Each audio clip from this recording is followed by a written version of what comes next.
नारायण हरि ओम। बोलो सद्गुरुदेव भगवान की जय।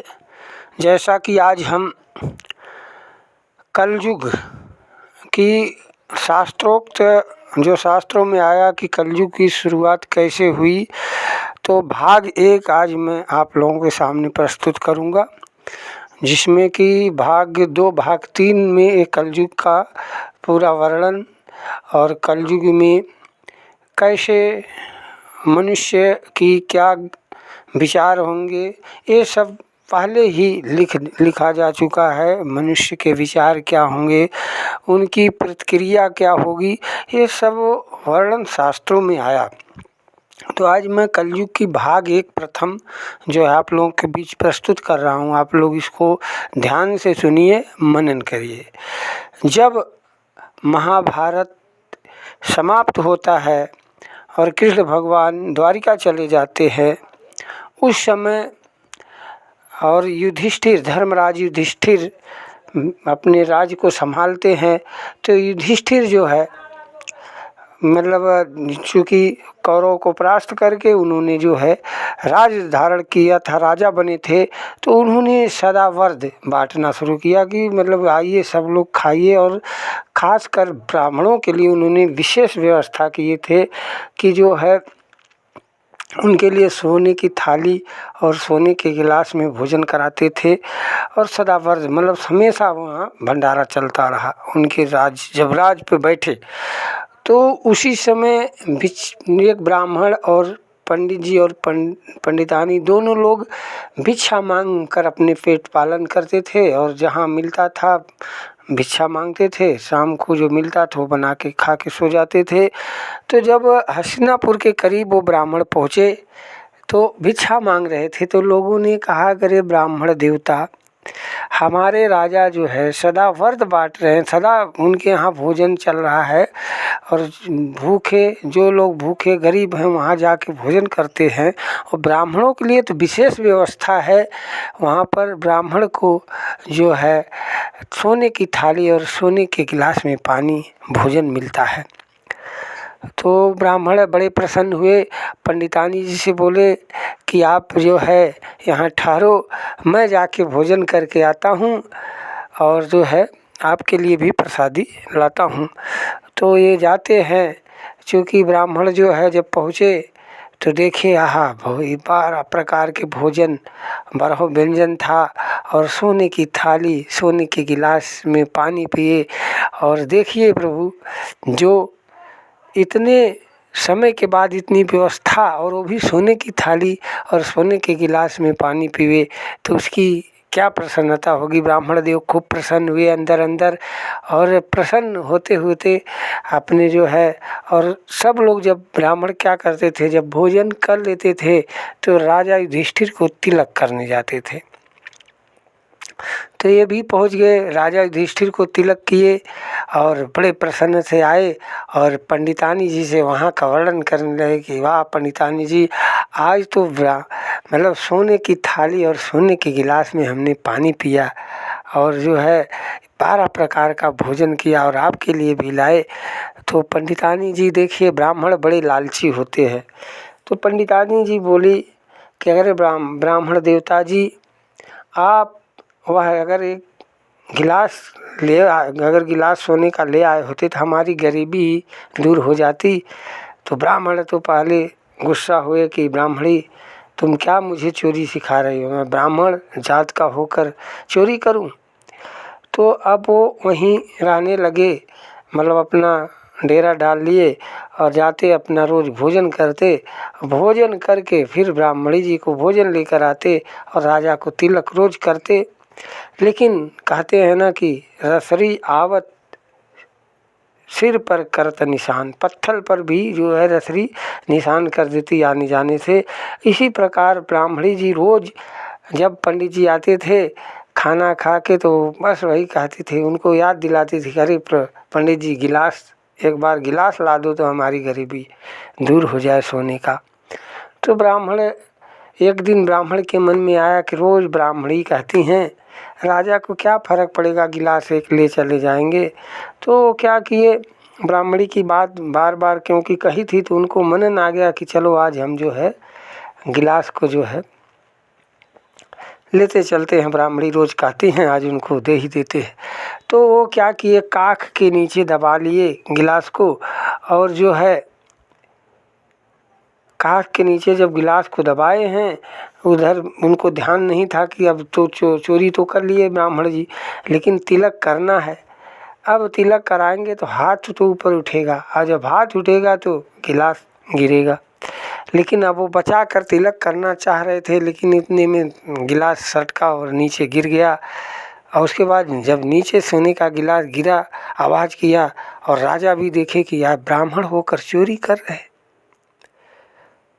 राजा युधिष्ठिर कहे कि मेरे राज में ब्राह्मण होकर ब्राह्मण चोरी कर रहा है।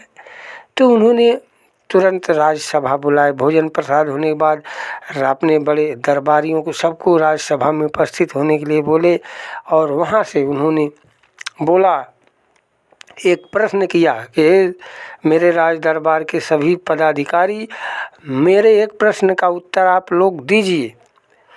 तो उन्होंने बोले, सभी लोग बोले, विद्वान भी जो थे और भी प्रजा थी, तो बोले जिस राजा के राज्य में ब्राह्मण चोरी करता हो उस राजा को क्या दंड मिलना चाहिए, उस राजा को क्या दंड देना चाहिए। अब चूँकि कोई उस सभा में अब वो जनता कोई बता नहीं पाया, तो कोई कुछ बता रहा कि राजा को, उस पंडित को जो है मरवा देना चाहिए, और तरह तरह के लोग पंडित को दान और दे देना चाहिए। ऐसे ऐसे लोगों ने जो है प्रश्न किए, लेकिन उससे जो है युधिष्ठिर संतुष्ट नहीं हुए। बोले मेरे प्रश्नों का उत्तर आप लोग नहीं दे सकते। उस समय जो है वेद व्यास जी इस कलयुग के प्रभाव से दूर, इस धरती के प्रभाव से, कलयुग था नहीं, त्रेता था, उसके प्रभाव से ये बहुत जंगल में एक जाके अपना, जहाँ कोई न जाए वहाँ पर निवास करते थे, अपना भजन करते थे। तो बोले मेरे प्रश्नों का आप लोग उत्तर नहीं दे पाए, मैं संतुष्ट नहीं हूँ। मैं इस प्रश्न को लेकर व्यास जी के पास जाऊंगा, जो कि इस समय धरती पर सबसे ज़्यादा ज्ञानी पुरुष वेद व्यास जी हैं, मैं उनके पास जाऊंगा। तो अब ये पांचों भाई जो है निकलते हैं वेद व्यास जी के यहाँ। तो जाते हैं तो रास्ते में देखते हैं कि एक जो है जंगल से होते हुए जा रहे थे, तो एक जो है पांचों भाई, पांचों पांडव जा रहे, तो एक भैंसा बना है, भैंसा। और जब भैंसा देखा, अर्जुन को देखा, तो बड़ा प्रसन्न हुआ, हंसने लगा, क्योंकि उस समय सब जीव बोलते थे, सबकी भाषा लोग समझते थे। तो वो भैंसा देखकर जो है अर्जुन को तरफ देखकर बड़ा प्रसन्न हुआ और खखा के हंसने लगा। तो अर्जुन देख रहे हैं कि मुझे देखकर भैंसा हंस रहा है, लेकिन कुछ पूछे नहीं, चले गए। और जब जाते हैं तो वहाँ जब पहुँचते हैं, वेद व्यास जी एकदम पर्दा लगा दिए थे, कोई किसी से हमको धरती के पुरुषों से हमको मुलाकात ना हो, इस प्रकार से उन्होंने जो है लगा दिया था। तो जब ये लोग गए वहाँ, जो है गुरुजी व्यास जी के शिष्य लोग थे, बोले जो है हमको जो है वेद व्यास जी से, महाराज जी से मिलना है, और हम लोगों को मिलवाइए। तो बोले ठीक है, आप लोग ठहरिए, मैं जो है गुरुजी से पूछ कर आता हूँ। शिष्य जाता है तो गुरुजी से बोलता है कि आपसे कुछ लोग जो है धरती लोक से आए हैं, आपसे मिलना चाहते हैं। तो बोले कि जाकर कह दो, मैं जो है धरती के पुरुष का मुख नहीं देखना चाहता हूँ। तो वो बोले, अपना नाम चूँकि परिचय दिए नहीं थे, तो बोले कि भाई महाराज जी आपसे मिलना, वेद व्यास जी आपसे मिलना नहीं चाह रहे आप लोगों से, आप लोग जाइए। बोले क्या? बोले कि मैं जो है धरती के लोगों को मुख नहीं देखना चाहता हूँ। तो बोले ठीक है, जाके महाराज जी से बोलो कि हम लोगों का अगर चेहरा नहीं देखना चाहते, मुख नहीं देखना चाहते हैं, तो पर्दा डला दें, हमारा एक प्रश्न है, उस प्रश्न का उत्तर दे दें, तो हम लोग चले जाएंगे। तो ये जाकर फिर शिष्य बोलता वेद व्यास जी से कि उनका एक प्रश्न है महाराज जी, आपसे उत्तर जानना चाह रहे हैं, इसलिए जो है आप जो है बताइए, कह रहे हैं एक पर्दा डला दें और उसके बाद जो है हमारे प्रश्नों का उत्तर दे दें, हम चले जाएंगे। तो बोले ठीक है, पर्दा डला दिया गया और ये लोग पांचों लोग पहुँचे। तो उधर से वेद व्यास जी बोलते हैं कि बोलिए आपका क्या प्रश्न है। तो इधर से युधिष्ठिर जी बोलते हैं कि जिस राजा के राज्य में ब्राह्मण चोरी करता हो उस राजा को क्या दंड देना चाहिए। तब वेद व्यास जी समझ गए कि इस समय धरती पर इतना मतलब धर्मात्मा पुरुष कौन है। उनको तुरंत याद आया कि युधिष्ठिर के अलावा कोई नहीं हो सकता। तो बोले, अंदर से वेद व्यास जी बोलते हैं, क्या राजा आप युधिष्ठिर हो क्या? युधिष्ठिर जी तो नहीं हो। बोले, बिल्कुल महाराज जी, मैं राजा युधिष्ठिर हूँ। तो वहाँ से पर्दा हटा दिया जाता है और ये पांचों को जो है वेद व्यास जी उत्तम जगह देते हैं बैठने का। उसके बाद जो है वो जो है एक कहते हैं, देखिए कहे महाराज जी मेरे प्रश्नों का उत्तर आप दे दीजिए। तो वेद व्यास जी कहते हैं, जिस राजा के राज में ब्राह्मण चोरी करता हो उस राजा को राजपाट छोड़कर संन्यास ले लेना चाहिए। तो बोले ठीक महाराज जी, आपके प्रश्नों का, क्योंकि वेद व्यास जी समझाए विस्तार रूप से कि आप सदा वृद्ध बांट रहे हो कि हमारी प्रजा सुखी हो। आपके राज्य में ब्राह्मण दुखी है तभी तो चोरी किया, उसको कमी है, आपने ध्यान नहीं दिया। इसलिए अब एक कलयुग आने वाला है, आप जो है राजपाट छोड़कर सन्यास की तरफ चलिए, भगवान की तरफ चलिए। वेद व्यास जी यहाँ पर मैं आज कथा विराम करता हूँ।